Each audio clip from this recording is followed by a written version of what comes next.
from representing the people of Missouri, stop me from representing you, and guess what? I'm here today, I'm not going anywhere, and I'm not backing down.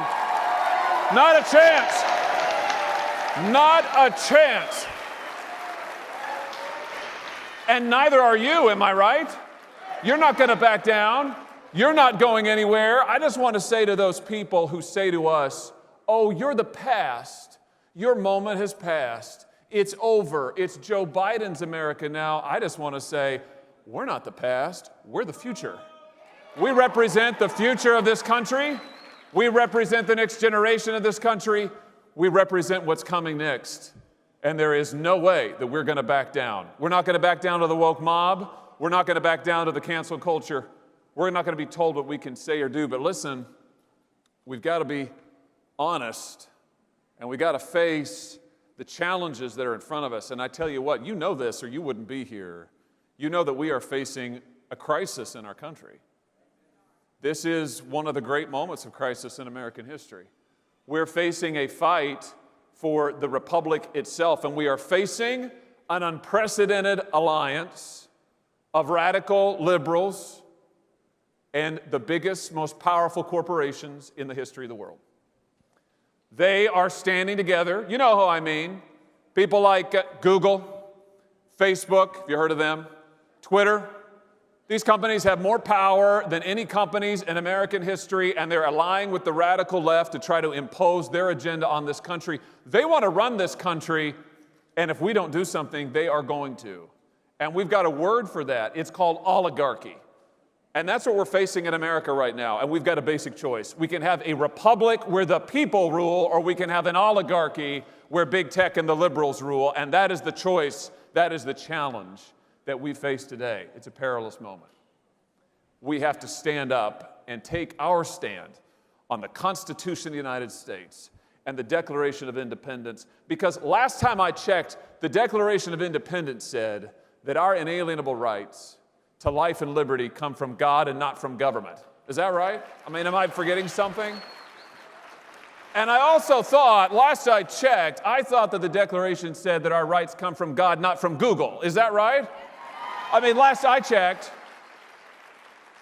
But that's the fight of our time, to make the rule of the people an actual thing again, to restore the sovereignty of the American people. And you know what? That's always been the fight. That's the fight of liberty. That's been the fight of liberty since the beginning of human history. You've always got a small group of people who think they know best, and they ought to be in charge, and they ought to be able to tell us what to think and do. And today, that's the big corporations and the liberal elites. That's the oligarchy. And what are we fighting for? It's the same thing our founding fathers fought for. We're fighting for the rule of the people.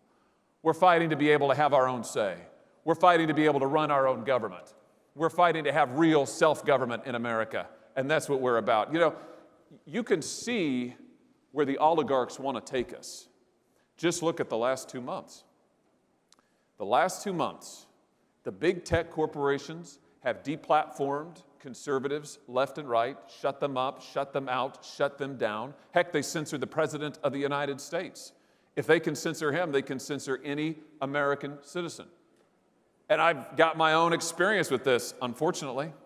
You know, on January the 6th, I objected during the Electoral College certification. Maybe you heard about it. I did. I stood up.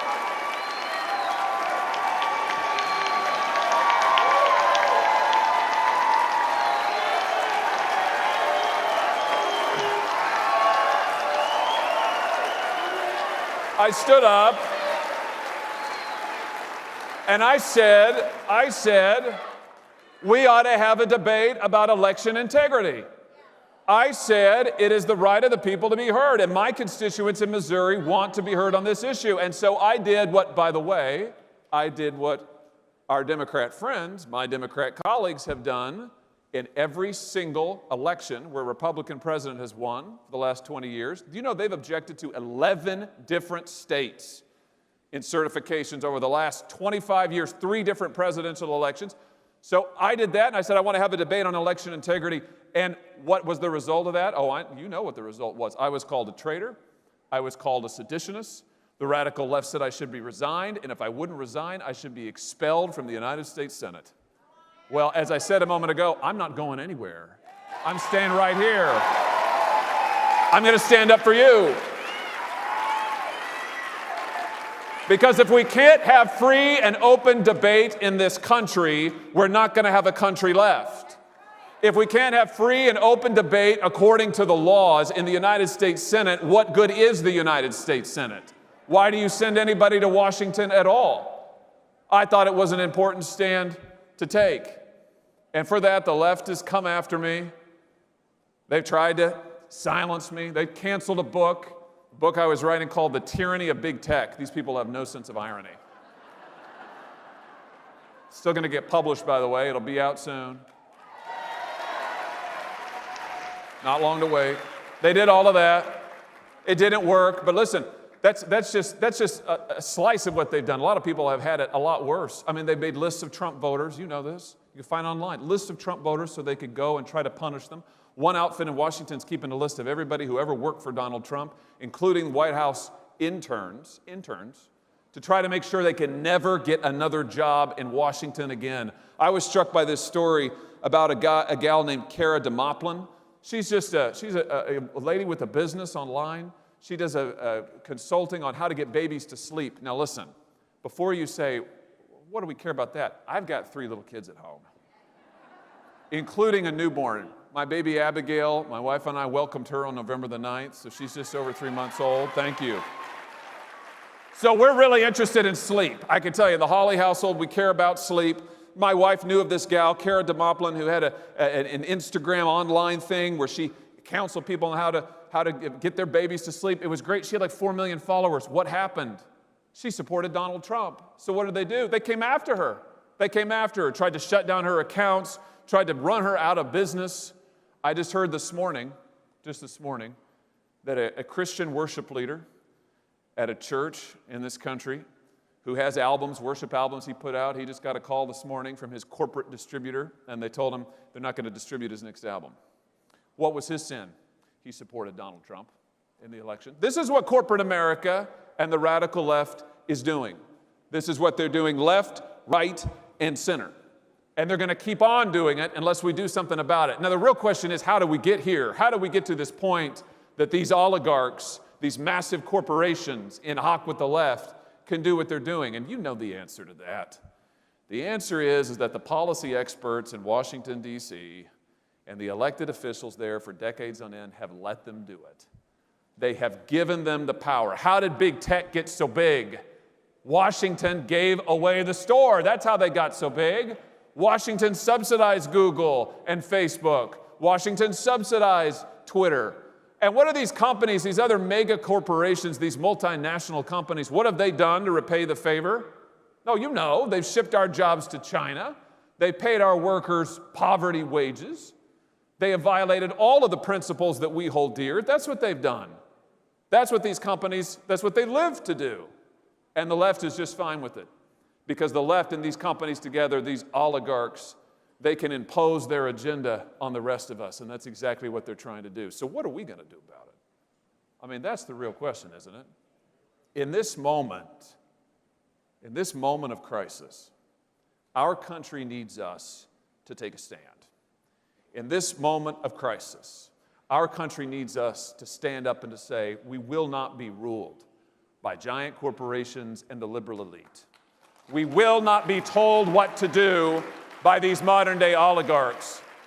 What we need is a new nationalism, a new agenda to make the rule of the people real in this country and give the people America back.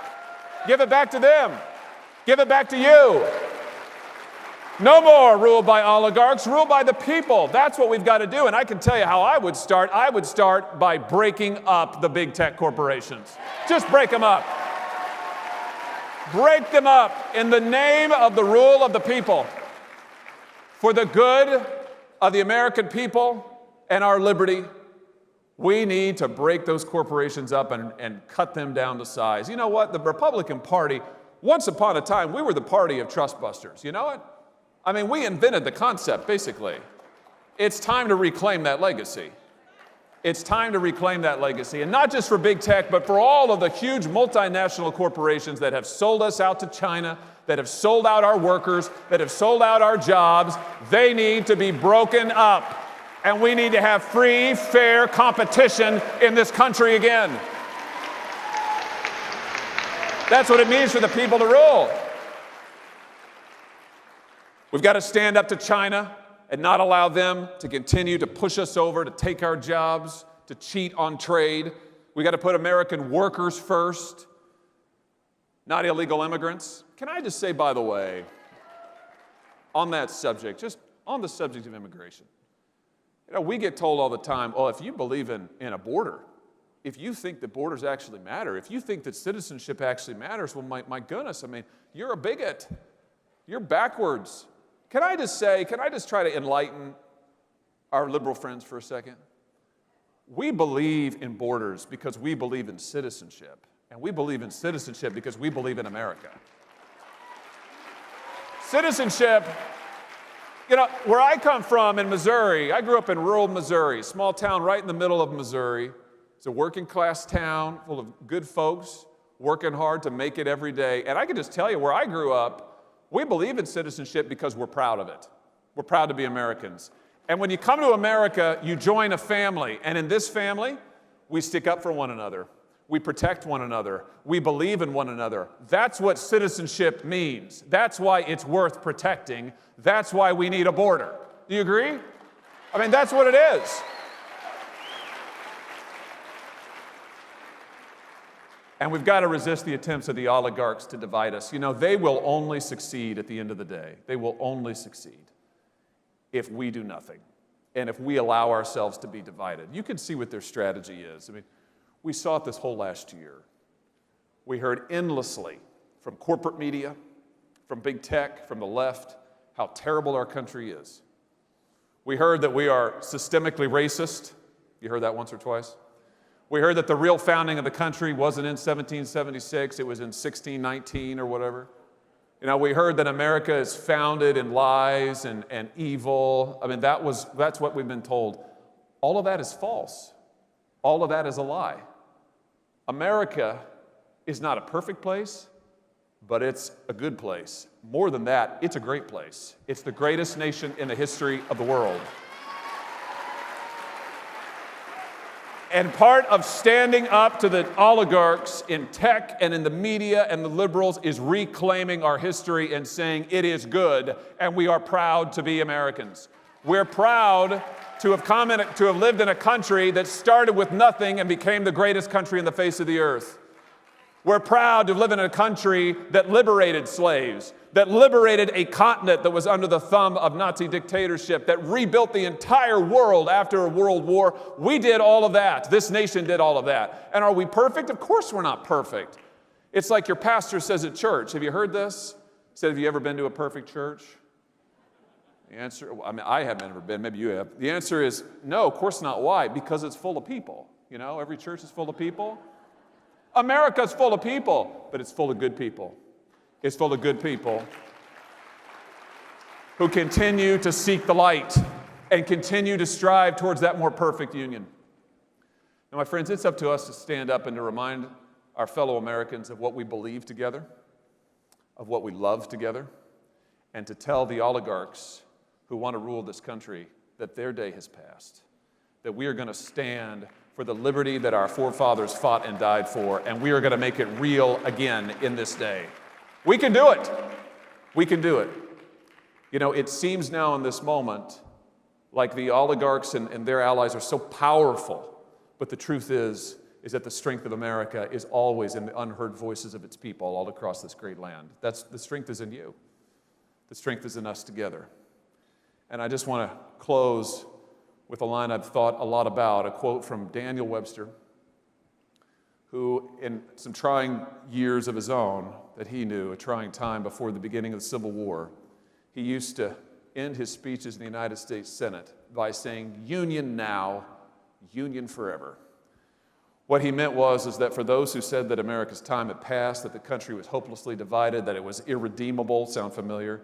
He said, no, union now, union forever. I just want to say, my friends, America now, America first, America forever. God bless you. It's great to be with you. Take care. Thank you so much.